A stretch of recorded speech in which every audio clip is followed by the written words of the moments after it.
കർണാടകയിൽ ദേവാലയ നിർമ്മാണത്തിനെതിരെ തീവ്ര ഹിന്ദുത്വവാദികൾ. വിശ്വ ഹിന്ദു പരിഷത്ത് പ്രവർത്തകരും ബജ്രംഗ് ദൾ പ്രവർത്തകരുമാണ് കർണാടകയിലെ ബെൽഗാം രൂപതയിൽ പള്ളി നിർമ്മാണത്തിനെതിരെ പ്രതിഷേധവുമായി രംഗത്ത് വന്നത്. ദേവാലയ നിർമ്മാണത്തിനായി ഔദ്യോഗികമായി അനുമതി വാങ്ങുകയും നിർമ്മാണം ആരംഭിക്കുകയും ചെയ്തിരുന്നു. എന്നാൽ തീവ്ര ഹിന്ദുത്വവാദികൾ ഇത് തടയുകയും നിർമ്മാണ സ്ഥലത്ത് പ്രതിഷേധം സംഘടിപ്പിക്കുകയും ചെയ്തു.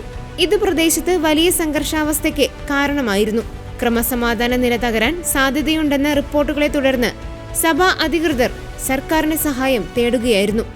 അതേസമയം ദേവാലയ നിർമ്മാണ പ്രവർത്തനങ്ങൾക്ക് പൂർണ്ണമായ പോലീസ് സംരക്ഷണം ഉറപ്പാക്കുമെന്ന് സിദ്ധരാമയ്യ സർക്കാർ ഉറപ്പു നൽകിയതായി ബെൽഗാം രൂപത ബിഷപ്പ് ഡെറക് ഫെർണാണ്ടസ് പറഞ്ഞു.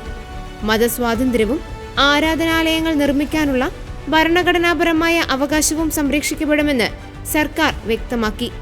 പള്ളി നിർമ്മാണം തടസ്സമില്ലാതെ നടക്കുന്നുണ്ടെന്ന് ഉറപ്പാക്കാൻ നിർമ്മാണ സ്ഥലത്ത് പോലീസ് കാവലേർപ്പെടുത്താൻ ആഭ്യന്തര വകുപ്പ് ഉത്തരവിടുകയും ചെയ്തു.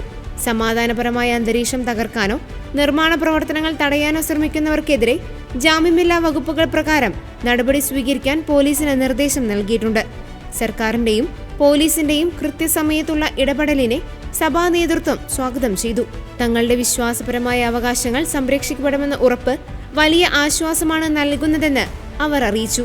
നിർമ്മാണ പ്രവർത്തനങ്ങൾ വരും ദിവസങ്ങളിൽ സുരക്ഷിതമായി തുടരാനാകുമെന്നാണ് സഭ പ്രതീക്ഷിക്കുന്നത്.